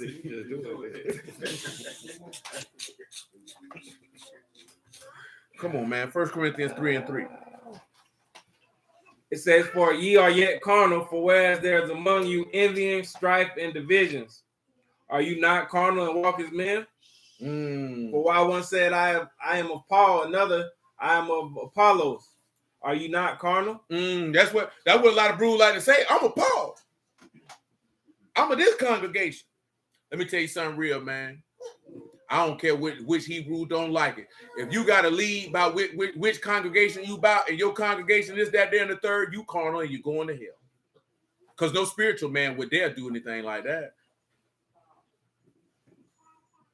They wouldn't dare do it. You know what I'm talking about? If you got to say, I'm a assembly of such and such. I'm of this is such and such. That what you lead with? Come on, man. That don't even make ain't that what he just said? Because if he's saying I'm a Paul and I'm of Apollos, you talking about who you follow as your teacher. Read the next verse. Look at what he said, right? Well, I got it. Who then is Paul? Who is Apollos? But servants by whom you believed, even as the Lord gave to every man. That's all it is. That's why I say you carnal and you going to hell. You done forgot this man is an unprofitable servant, just doing it what his duty to do. And you glory and esteeming in him. That's why he said, I can't give you no meat. You on milk. See, when you on milk, you still carnal. So you got to grow. See, this is something too, right? And I done told some of y'all this before. See, when you get baptized, when you get born again, people just automatically believe that I should be perfected that day. You still a baby. You literally just were born. Now, all you women done had a baby in here before, except for Michael. Because if you had a baby that we didn't know about it, we're gonna wonder what you did with him. Where did you hide him at? Do you pay child support?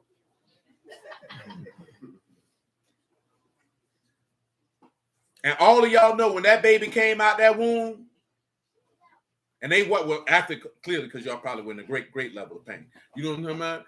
I don't know. You niggas had you had the needle. Didn't you? You had the needle. You had the shot. The needle. You had the I was 11, 16 hours. Man, what it had. Oh, so you did the same thing Deidre did. But I ended up having to have 16 hours. I said, did you have the And 41 needle? weeks. I said, did you have the needle? After 16 hours. And that doesn't matter if it was after 16 hours or 3. And it was medically necessary. I had to have it.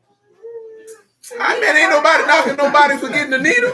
You was trying to. No, I wasn't. You perceived that. Understand. Because Nah, except for you. Oh, no. no, because you had the nigga. I was in there with that nigga. That nigga was going for about a good 16, 17 before she got. Well, she tried the laughing gas first. Oh, I tried. I should have tried that. I wanted to laugh.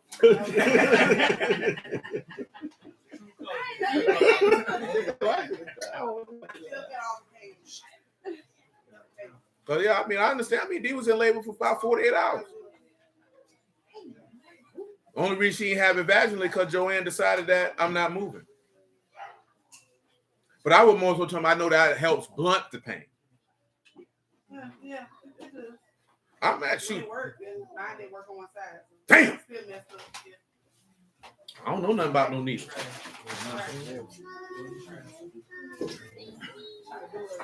I'm trying to. Now she looked at me and she was like, I can't do it. I say, is it that you can't do it or you don't want to do it? I mean, shoot, nigga, if it had been 200-300 years ago, it wouldn't have been no can't do it. You finna do it or die. I wanted to. He wouldn't move, so I wanted to. But nah, Joanne wouldn't move. You know what I'm saying? And the doctor got nervous. Thought her heart rate kept dropping every time they moved her. So they was like, you know what? You can keep on going, but you and her might die. You know what I'm saying? But y'all already know how that go. You know, that's a life or death experience every time you do it. You know what I'm saying? Lord, no. Shoot, I think I already said she ready to roll again. She want to bring forth a son.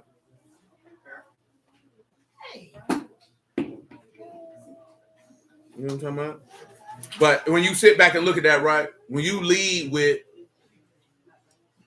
who you were part of, you forget who birthed you. Because even if a man is the one who dropped the seed, you still are birthed through who? Not by the will of man, not by blood, but by Elohim. Because only Elohim can birth you. You know, when that baby came up out that womb, that baby can't see. That baby can't communicate. That baby can't do nothing. You know what that baby is completely dependent on? You for its survival. Now, see, a lot of brews don't like to hear that. A lot of people don't want to hear that who in the word, but that puts more responsibility on those who are servants of Elohim to do what he has commissioned them to do, because these people's souls are dependent on your ability to give them the word. What did Peter tell them men to do? To do what? Feed the flock. See, a lot of men, see, this is where it comes. I don't want to be dependent on nobody. Man, we all interdependent. There's nobody in this life that's independent. That's a lie from hell. Yahuwah is the only independent entity that ever has existed and that ever will exist. No one is independent. Everyone is interdependent upon other people. It just makes you feel good to walk around, I'm independent. I don't need nobody. That is a lie. If you've ever created a business and ran it, you know that you are definitely dependent upon others and not your customer base either. You're dependent on your vendors. You're dependent upon your employees. You're dependent upon your contractors. You are dependent upon many a factor in order to achieve your success. You know what I'm talking about? That woman is dependent on the man. That man is dependent on the woman for whatever task he sends her to do. Absolutely. Absolutely, Saran. Absolutely. So there's nothing wrong with that. Everybody is in, and he just mentioned what we mentioned the other day when in the book of Nehemiah, when Ezra and all the priests caused the people to understand. See, the reason why a lot of people don't want to do that, because a lot of dudes are busters and it's a lot of false teachers. You know what I'm talking about? So you feel like I don't want to be dependent on no man, but you know why a lot of men don't want to be dependent on no man? Because you couldn't depend on your daddy, and you still hold that against men to this day. You know what I'm talking about? I'm going to be honest with you. A lot of men talk like that because they learned that from their mama.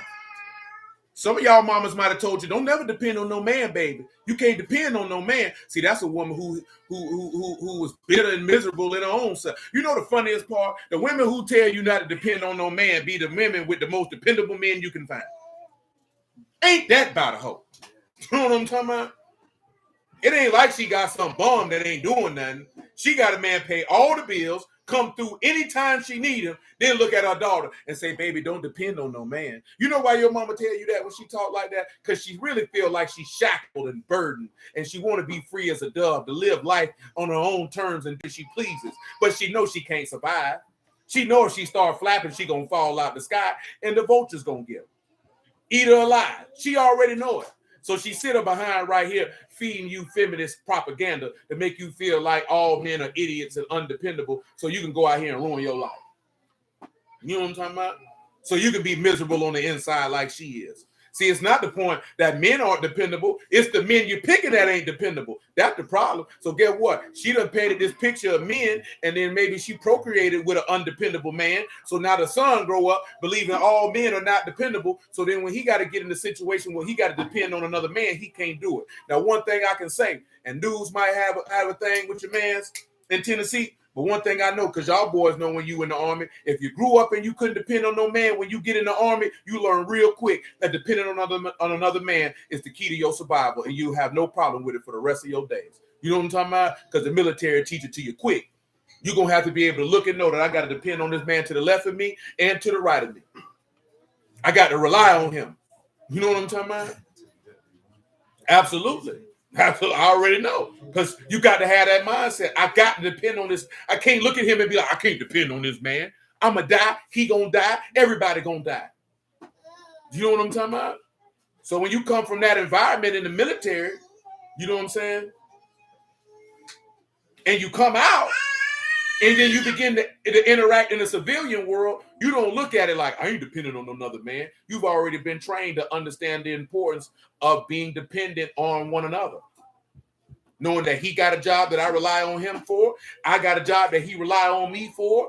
He has a job that somebody else relies on him for. It all comes together for the common cause. And that's 1 Corinthians 12 in a nutshell. You know what I'm talking about? Y'all remember what 1 Corinthians 12 say? Multiple parts of the body. Everybody don't have the same office, and they all work by the self-same ruach for the administration of his will. And everyone depends on the other for the execution of it. You know what I'm talking about? Ain't nothing wrong with depending on another man. But like I said, it starts when you're, everything. Dudes want to change the community and do all this stuff. And the way to change the community is in your house. You have to start there first. You know what I'm saying? You have to start there first. It's always from the inside out. Can't be from the outside in. You know what I'm saying? That's where it starts at. So if your son grow up and he know he can depend on his father, then he gonna grow up and know I can depend on my brother. You know what I'm talking about? But if he grow up and he can't depend on his father, then he looks at all men like he look at his father. I can't depend on him. So since I can't depend on him, I can't depend on you. So I don't need you. So I'm gonna go out here and do everything by myself. And if he's lucky, he may succeed, but most men fail who seek to do things in isolation. You know what I'm talking about? You never want to be isolated, because when you're isolated and you need help, there'll be nobody there to help. And guess what? The book told you that. In Ecclesiastes, did it not? He told you two was what? Better than one. Because he said if he cold, who gonna give him heat? And if he don't, who gonna pick him up? And he said a 3/4 cord cannot be broken. You know what I'm talking about? But see, Bruce don't want to hear that. We good right here, man. I was gonna read the Master Builder. Keep on going, man. We in verse 6, man. It said, I have planted, Apollos watered, but Elohim gave the increase. So then neither is he that planteth anything, neither is he that watered it, but Elohim that giveth the increase. That's what he was trying to tell them with Moses and Aaron when Korah came up. Man, it's all of you, man. We ain't nobody. Come on with it, man. It says, now he that planteth and he that watereth are one, and every man shall receive his own reward according to his own labor. For we are laborers together with Elohim. Ye are Elohim's husbandry, and ye are Elohim's building. According to the grace of Elohim, which is given unto me as a wise master builder. As a wise who? Master builder. Wise who? Master builder. I have laid the foundation. Another? And another builded thereon. But let every man take heed how he buildeth thereupon. You know, to be a wise master builder, you got to have skill to be able to build. He told you he was a wise carpenter, just like his daddy. See, anybody who preached the word ends up picking up the same vocation as their father. Mashiach is your father, and what was his vocation? He was a carpenter. You know what I'm talking about? He was a carpenter. That's what he did for a living. He worked and built on houses. That's what carpenters do, don't they? Guess what? He can ride in Kings, right? Didn't they pay the carpenters for the repairing of the house? You recall that? Repair the breaches. Anybody who preached the word by vocation, you was a carpenter. You know what I'm talking about? Because you got to be trained and skilled in your father's vocation. You remember when you get birthed, you take on the job description of your father, what your father did for a living. That's how that went. See, now I got to let him find his own way. Yeah, find that nigga a way to get out my house. Because you're going to do what I tell you to do. You can get up out of here. Your life already been planned. Son, I planned for you before I let you up out of my penis. You was planned for. You know what I'm talking about? I planned on what I was going to do for you. I planned on what you were going to do. That's just what the Lord did he not? He had already planned what each and every one of us were going to do. You thought you just woke up one day and that's what you were going to do with your life? No, that wasn't what you were going to do. He had already mapped your life out. You know what I'm talking about? Let's come back to Hosea chapter 9, though.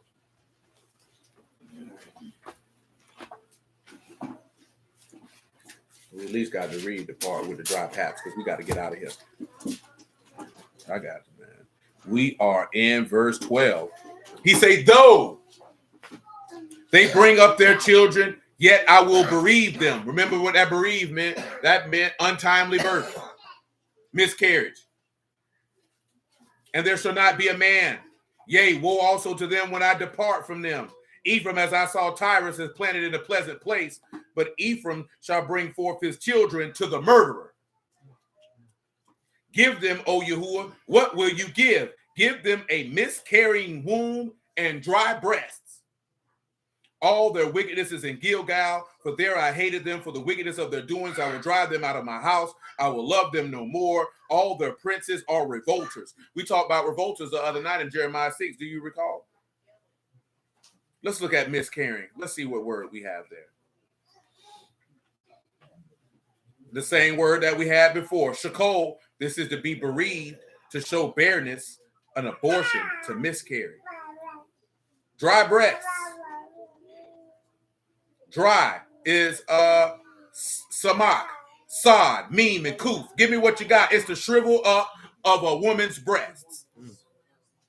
He said, let Ephraim get dry breasts. And breast, by the way, is shad, and that's literal breast, shan and dalet. But dry, sod, meme, and kuf.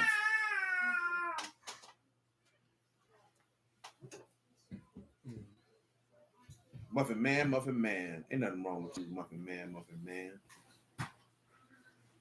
Water for that weed. Remember, sod, meme, and kuf. This is for the drying up of a woman's breasts.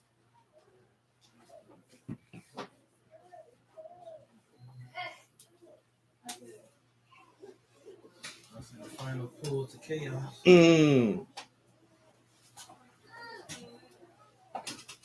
No, let the world see you looking all sad for no reason. Hey, fish your face. Let them see your pout face. Let them see it. That's how you want the world to remember you? Pick your head up, fish your face.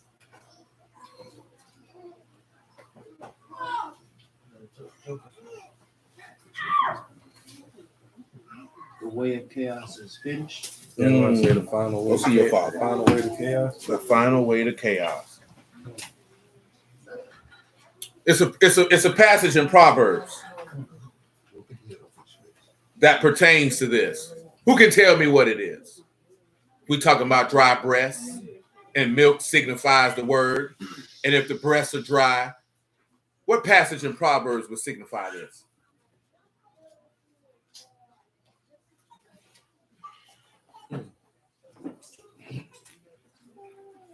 Now, if you're looking for something that pertains to breasts, you're going to be looking. Because you ain't going to find breasts in there. No. You ain't gonna find it. The passage in Proverbs ain't gonna have nothing to do with titties whatsoever.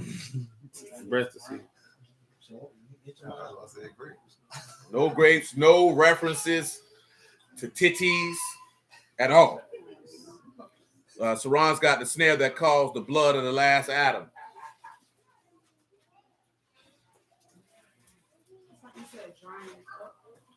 Yes. The breast dried up, shriveled up breasts. Oh. That's what it says. I was trying to take a proper. There's no breast in it. Dang, you like this here? I'm trying to help you out. The milk is symbolic of what? The word. Word. So Word. if the breasts are dry, ain't no word in them titties.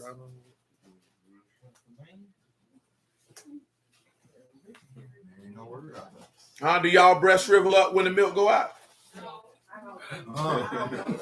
Nigga said that quick. No. I'm asking y'all them breastfed.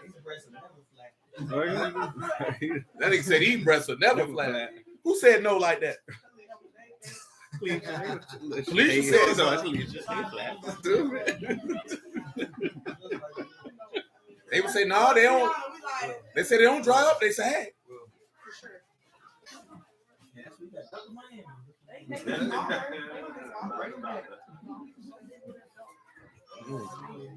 Y'all ain't figured it out yet? Alicia was quick to say that. There, no nigga.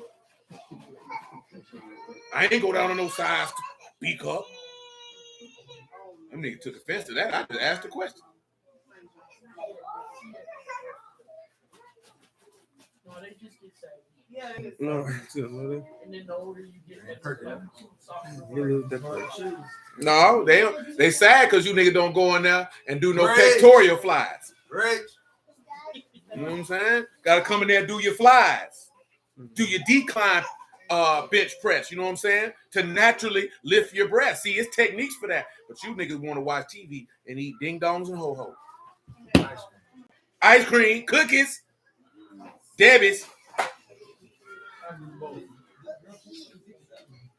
All jokes aside, I wouldn't be funny about that. You can lift your breast by doing pectoral flies and decline push-ups. It does help lift the breast. That is a fact. Not only that, I've trained women and they said it worked for them.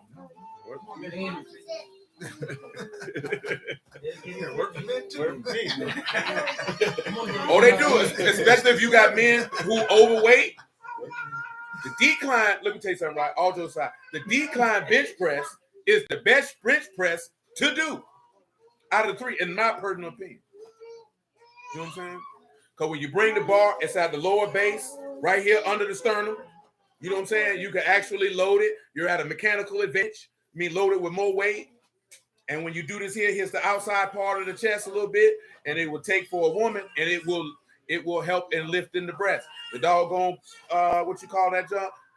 Cable crossover and all that there. Not the machine fly, the cable. Because when you come with the cable, if you actually do cross it, it will actually help and lift your breast. This is scientifically proven.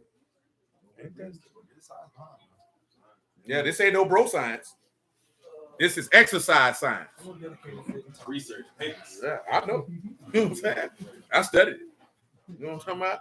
Oh, y'all forgot about the verse. The verse it is where there is no vision, the people perish. Well, guess what? Where there's no milk, that baby gonna die.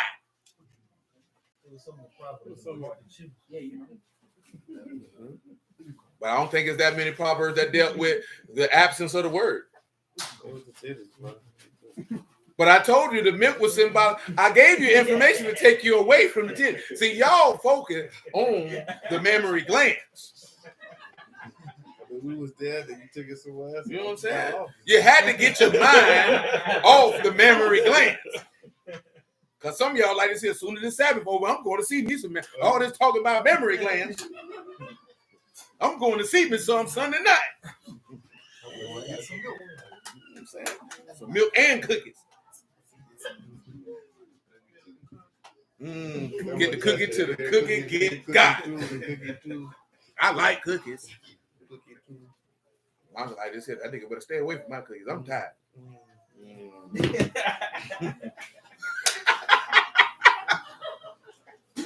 Oh boy, that wasn't right.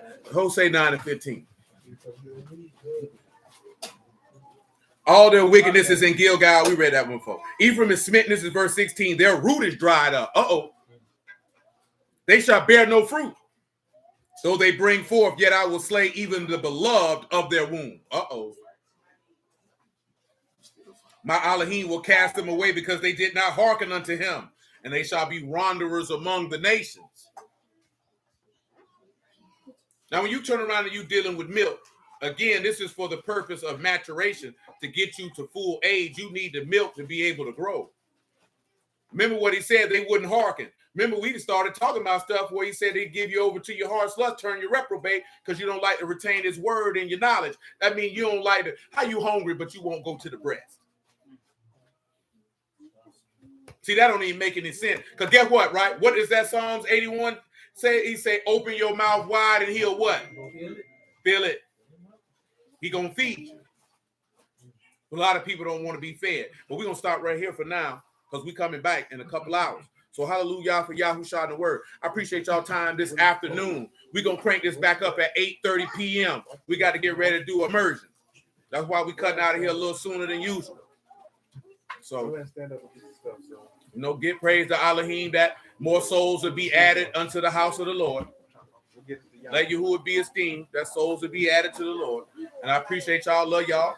Yahuwah willing, 8:30 p.m. for the conclusion of the Feast of Unleavened Bread. I appreciate everybody that rocked out and rolled out for nine times, and now we're going to get ready for number 10. So Yahuwah willing, till later on this evening. Oh, now you're happy now. Now you want to smile and cheese because you want to get in my camera. You want to get in my camera, boy. You want to get in my camera, boy. You come back over here, right? Yeah. Shalom, man. Come again. Still here. Yeah. Can I leave? You get no family. Brother Dwight. Can I leave my